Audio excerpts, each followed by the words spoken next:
Assalamualaikum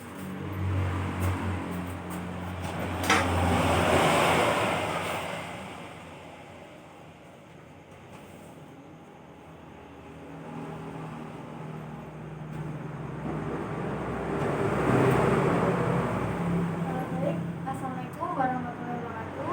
Waalaikumsalam warahmatullahi wabarakatuh.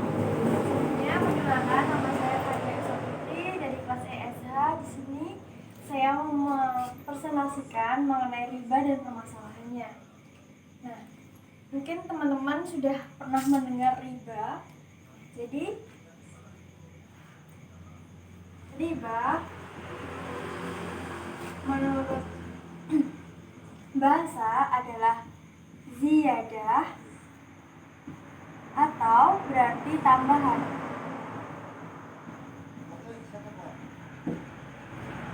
Dan menurut istilah, riba merupakan penetapan bunga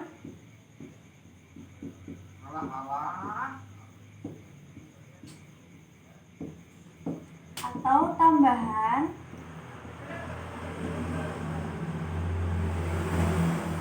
jumlah pinjaman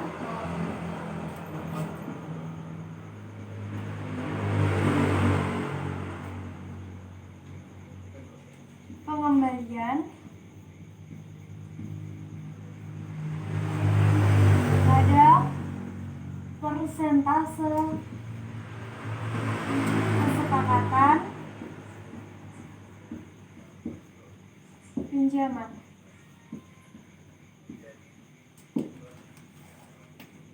Nah, riba sendiri ada beberapa macam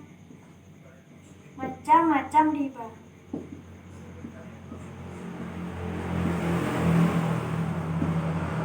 Yang pertama ada riba fadl, yang berarti tukar menukar barang yang sama jenis barangnya tapi beda kualitas barangnya. Untuk yang kedua ada ribayah. Nah, untuk ribayah adalah perbedaan perpisahan dari tempat atau timbangan. Jadi selisih angka yang terjadi pada timbangan suatu barang. Nah, untuk yang ketiga ada riba nasiah. Nah, riba nasiah sendiri ini disebabkan karena perhitungan waktu pengembalian suatu pinjaman pada si peminjam.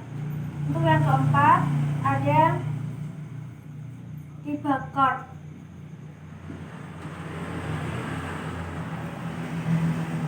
Nah, ini berarti kita meminjamkan sesuatu, namun ada syarat atau keuntungan tambahan dari kita si peminjam pada penerima pinjaman. Nah, di sini selanjutnya ada faktor penyebab kita memakan riba.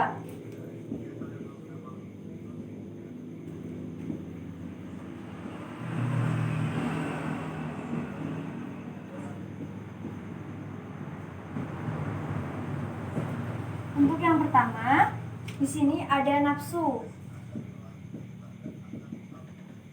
pada harta dunia.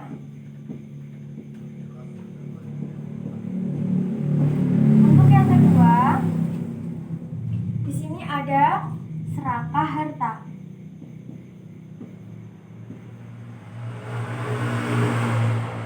Untuk yang ketiga, ada tidak pernah merasa puas.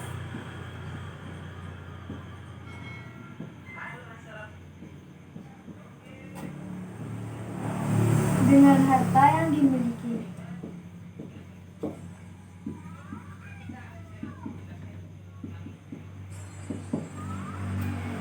Untuk yang keempat, lemahnya iman.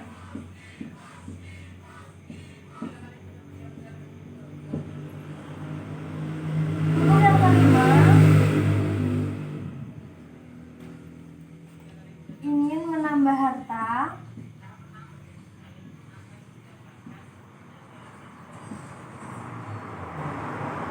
dengan cara yang tidak tepat atau dengan cara riba. Jadi dari faktor penyebab kita memakan riba itu ada 5. Yang pertama, nafsu pada harta dunia. Yang kedua, serakah harta.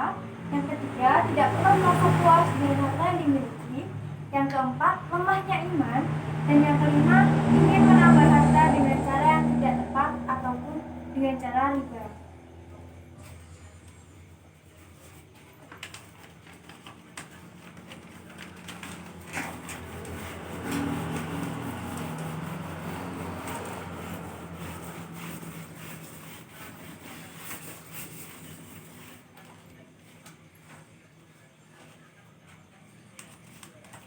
Tadi kita sudah membahas tentang faktor penyebab kita memakan riba. Nah, untuk selanjutnya, dampak dari memakan riba.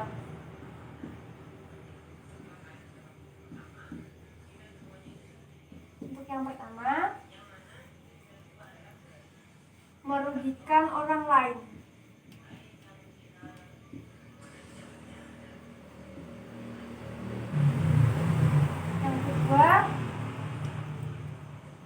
Mengambil hak orang lain.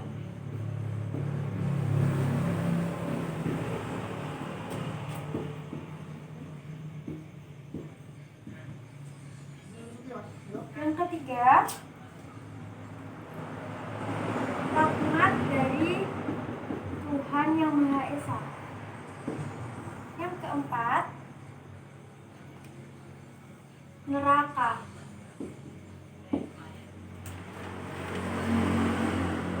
Kelima, riba termasuk perbuatan keji. Yang keenam, memperoleh harta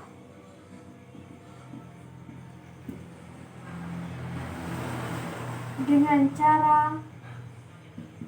tidak adil.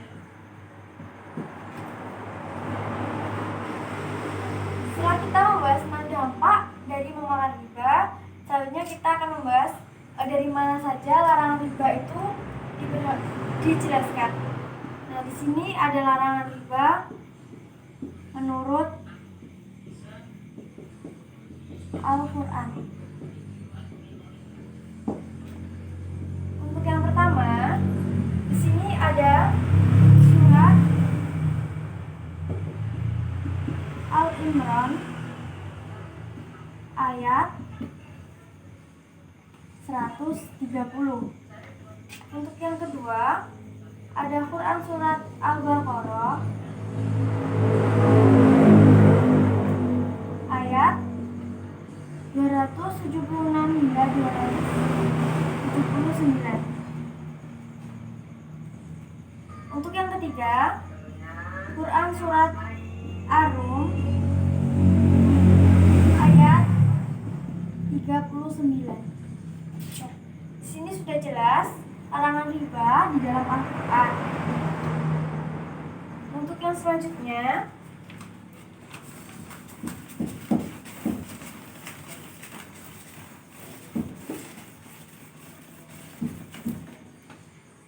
ada dampak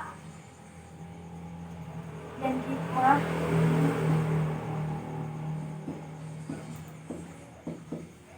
riba. Yang pertama, dampak yang paling utama ditimbulkan riba itu dari individu. Untuk yang kedua, ini kehidupan masyarakat atau sosial masyarakat. Untuk ketiga, di sini dampaknya juga berdampak pada kegiatan ekonomi.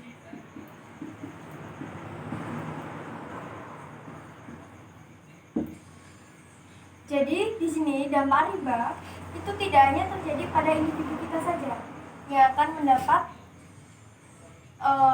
sebuah ganjaran saat kita memakannya. Namun di sini juga akan merugikan kehidupan masyarakat dan sosial masyarakat, dan juga akan merugikan sebuah kegiatan ekonomi.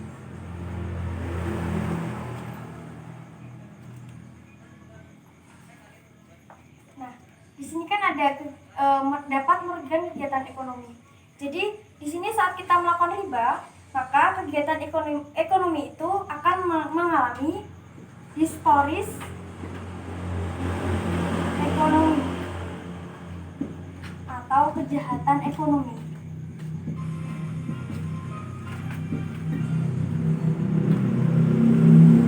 Dari kejahatan ekonomi atau historis ekonomi ini, maka menyebabkan perekonomian yang ada di Indonesia akan mengalami resesi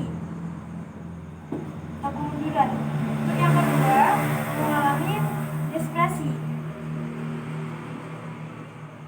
Untuk yang ketiga, mengalami inflasi. Dan yang keempat, mengalami pengangguran.